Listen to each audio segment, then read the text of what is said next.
journey. Yeah, 75 years of tricking and dancing and loving and living. Wow.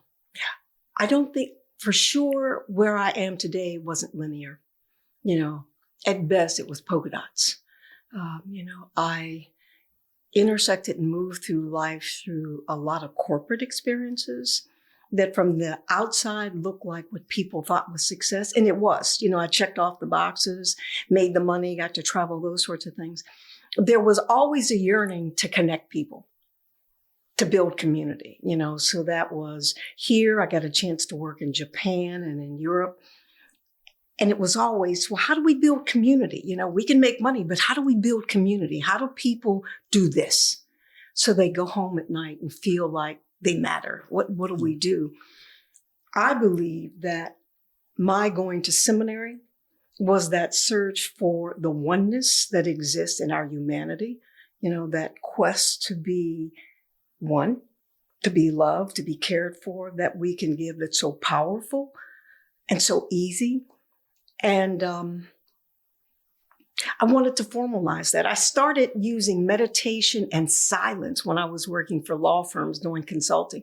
They wanted to talk about race and tension. I did too.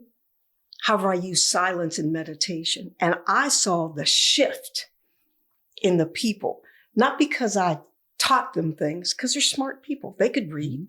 What I saw was when we did meditation and we did visualization and silence, there was a change in the energy in the room. So the entry point got me in, as it did with most of my business, with content and intellect. What I think I offer and what I believe I have been graced with is to be fueled by the spirit of life.